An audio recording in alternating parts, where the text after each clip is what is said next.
My father slid the papers across the kitchen table as if he were passing the salt, the same oak surface where I'd eaten breakfast for 18 years, where my future was now being divided. He had just announced the diagnosis: Parkinson's. Early stage, then straightened the pages like a man preparing a verdict. My mother, Elaine, nodded, calm and certain. My brother, Ethan, sat beside his wife, Tessa, their fingers laced together. Their children were upstairs, cartoons humming softly.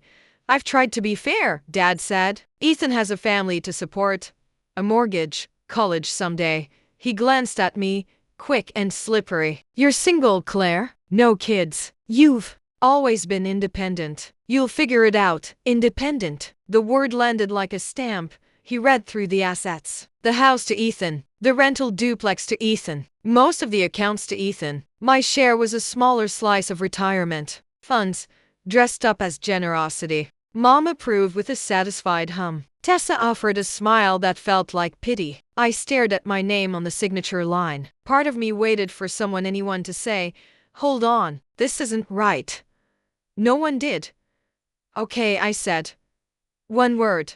Then, I stood, took my purse, and walked out before my face could crack. The drive back to Chicago was cornfields and rehearsed disappointments. Birthdays skipped, calls returned late. My work treated like a phase until I settled down. By the time the skyline rose out of the dusk, I decided I was done waiting to be seen. On Monday, I walked into my boss's office, set my badge on his desk, and resigned. He blinked. "You're 6 months from partner. I don't want your partnership," I said. "I want my own name on the door." I cashed out my $401,000, ate the penalty, and moved my savings into an account labeled Armitage. My apartment stayed spare. I lived on spreadsheets and coffee, not because I was lonely, but because I was done asking permission. 2 people bet on me when banks wouldn't. Gwen Sloan, a retired developer, slid her card across a diner booth. "Build something real," she said. Miles Kerr, a software founder fresh off a sale, wired money after one meeting and warned, "Don't shrink to fit their story." With them and my own $340,000, I opened Armitage Capital in a borrowed suite off Wacker. A receptionist, a cranky printer, and me. Our first target was a condemned warehouse on the south side. Leaking, tagged, laughed at. I walked it with a flashlight, boots crunching glass, and saw lofts where others saw rot. Rooftop garden, street-level restaurant, light through, new windows. We bought it cheap, rebuilt it fast, every unit sold before the paint fully cured. Deal 1 became deal 10, then 20. In 2 years, our portfolio crossed $2 billion, and Chicago started saying my last name like it meant something. I didn't tell my family. When Mom called at Christmas, I said work was fine. When Ethan texted, "Still doing real estate?" I answered, "Yeah." When Dad emailed the inheritance papers, I signed and returned them without comment. Let them keep their version of me. The daughter who'd figure it out. Last Thursday, my assistant buzzed in. "Claire, Harold Peaton is on line 1. Estate lawyer from Springfield. He says he needs counsel on a $200 million redevelopment." I knew him. He drafted my cut-rate inheritance and watched me sign. I picked up the call. Harold asked how to spell Armitage. I heard keys clack, then stop. "Miss Armitage," he said slowly. "Are you Raymond Whitmore's daughter?" "Yes."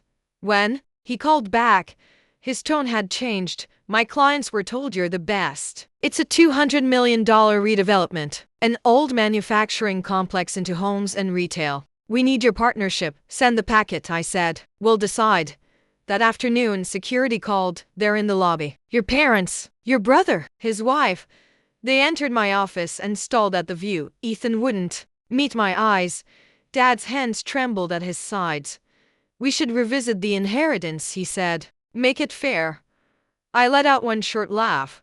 "You didn't come for fairness. You came because a stranger Googled me." Mom whispered, "We didn't know."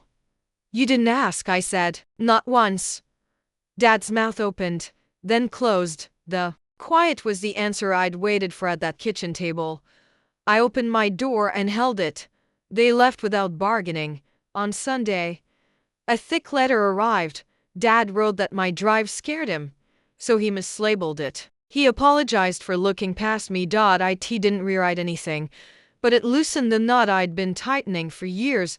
I slipped the letter into my desk beside my closing photo and finally breathed without proving anything. Monday morning. I texted Harold. Wednesday at 10 o'clock. Bring your clients. Then I turned back to the city and got to work.